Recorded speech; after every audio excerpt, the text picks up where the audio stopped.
सुप्रभात प्यारे बच्चों, आपका एक बार पुनः कक्षा 3 की हिंदी व्याकरण की इस कक्षा में स्वागत है। इससे पहले वाली वीडियो में हमने पढ़ा पाठ 5 संज्ञा नाम। संज्ञा किसे कहते हैं? संज्ञा के भेद। संज्ञा के भेद और संज्ञा किसे कहते हैं, इस विषय में हमने भाग 1 जो वीडियो थी उसमें हमने पढ़ा कि संज्ञा के 3 भेद होते हैं: व्यक्तिवाचक संज्ञा, जातिवाचक संज्ञा और भाववाचक संज्ञा। आज हम जानेंगे कि व्यक्तिवाचक संज्ञा किसे कहते हैं, जातिवाचक संज्ञा किसे कहते हैं और भाववाचक संज्ञा किसे कहते हैं। संज्ञा के भेद। पहला है व्यक्तिवाचक संज्ञा। व्यक्तिवाचक संज्ञा किसे कहते हैं? किसी विशेष व्यक्ति, वस्तु या स्थान के नाम को व्यक्तिवाचक संज्ञा कहते हैं। जैसे किसी विशेष व्यक्ति, वस्तु या स्थान के नाम को व्यक्तिवाचक संज्ञा कहते हैं। किसी विशेष, कोई विशेष व्यक्ति है, कोई वस्तु है या स्थान है, उसको, उसके नाम को हम क्या कहते हैं? व्यक्तिवाचक संज्ञा कहते हैं। आपसे अगर प्रश्न पूछा जाए कि व्यक्तिवाचक संज्ञा किसे कहते हैं, तो उत्तर में आप लिखेंगे कि किसी विशेष व्यक्ति, वस्तु या स्थान के नाम को व्यक्तिवाचक संज्ञा कहते हैं। जैसे दिल्ली। दिल्ली क्या है? स्थान का नाम है। हिमालय और महात्मा गांधी, ये व्यक्ति का नाम है। महात्मा गांधी, हिमालय स्थान का नाम है और दिल्ली, ये दिल्ली स्थान का नाम है। तो किसी विशेष व्यक्ति, वस्तु या स्थान के नाम को व्यक्तिवाचक संज्ञा कहते हैं। तो दिल्ली क्या है? एक स्थान है। हिमालय स्थान का नाम है और महात्मा गांधी एक व्यक्ति का नाम है, प्राणी का नाम है। तो किसी विशेष व्यक्ति, वस्तु या स्थान के नाम को व्यक्तिवाचक संज्ञा कहते हैं। ये सभी विशेष व्यक्ति, वस्तु या स्थान का बोध कराते हैं। ये सभी क्या हैं? ये सभी दिल्ली, हिमालय, महात्मा गांधी, ये सभी क्या है? ये सभी नाम किसी विशेष व्यक्ति, वस्तु या स्थान का बोध कराते हैं या किसी विशेष व्यक्ति, वस्तु या स्थान का ज्ञान कराते हैं। तो व्यक्तिवाचक संज्ञा हमने पढ़ा, किसी विशेष व्यक्ति, वस्तु या स्थान के नाम को व्यक्तिवाचक संज्ञा कहते हैं। संज्ञा। संज्ञा का दूसरा भेद है वह जातिवाचक संज्ञा। जातिवाचक संज्ञा किसे कहते हैं? जिन शब्दों से संपूर्ण जाति का बोध होता है उसे जातिवाचक संज्ञा कहते हैं। जिन शब्दों से संपूर्ण, ये पूरी जाति का बोध होता है उसे व्यक्तिवाचक संज्ञा कहते हैं। संपूर्ण का अर्थ होता है पूरा, ये पूरी। जिन शब्दों से पूरी जाति, संपूर्ण जाति अर्थात पूरी जाति का बोध होता है, ज्ञान होता है, उसे जातिवाचक संज्ञा कहते हैं। जैसे हाथी, बिल्ली, शेर। इन शब्दों से हमें उनकी संपूर्ण जाति, उनकी पूरी जाति का बोध होता है, इन्हें जातिवाचक संज्ञा कहते हैं।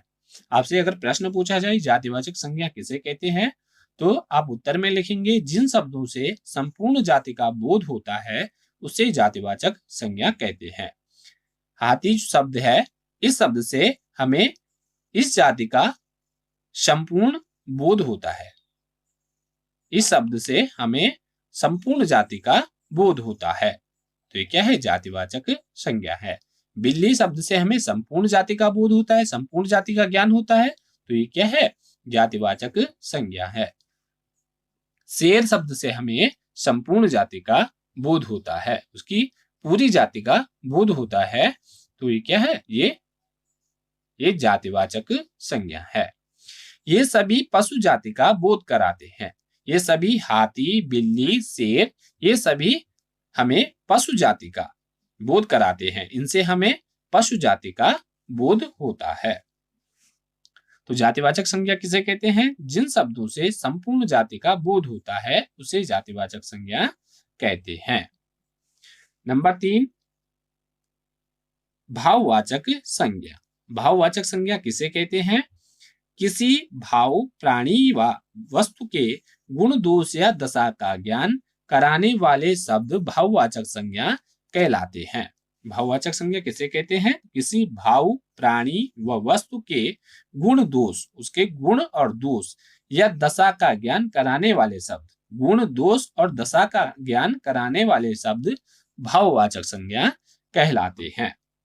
आपसे अगर प्रश्न पूछा जाए कि भाववाचक संज्ञा किसे कहते हैं, तो आप उत्तर में लिखेंगे किसी भाव, प्राणी व वस्तु के गुण दोष या दशा का ज्ञान कराने वाले शब्द भाववाचक संज्ञा कहलाते हैं। जैसे गर्मी, मिठास, बुढ़ापा, इन शब्दों से हमें गुण, दोष या दशा का बोध होता है। ये शब्द हमें गुण, दोष या दशा का बोध कराते हैं। गर्मी, मिठास, बुढ़ापा, ये सभी गुण, दोष या दशा का बोध कराते हैं। ये जो शब्द हैं गर्मी, मिठास, बुढ़ापा, ये सभी शब्द हमें गुण, उनके दोष और उनकी दशा का बोध कराते हैं कि वो उनके अंदर क्या गुण है, क्या दोष है और उनकी क्या दशा है, इस चीज का ज्ञान ये शब्द हमें कराते हैं, तो इन्हें भाववाचक संज्ञा कहते हैं। आपने जाना, इस पाठ में हमने पढ़ा, इस पाठ में हमने जाना संज्ञा का अर्थ है। संज्ञा क्या? संज्ञा का अर्थ है नाम। संज्ञा का क्या अर्थ है? नाम। सभी नाम संज्ञा हैं। जितने भी नाम हैं वो क्या हैं? संज्ञा हैं। किसी वस्तु, प्राणी, स्थान या भाव के नाम को संज्ञा कहते हैं। किसी भी वस्तु, प्राणी, स्थान या भाव के नाम को संज्ञा कहते हैं। संज्ञा के 3 भेद होते हैं। संज्ञा के कितने भेद होते हैं? 3 भेद होते हैं। व्यक्तिवाचक संज्ञा, जातिवाचक संज्ञा और भाववाचक संज्ञा। तो प्यारे बच्चों, इस पाठ, आपका जो पाठ है, पाठ 5 संज्ञा नाम, ये पूरा हो गया है।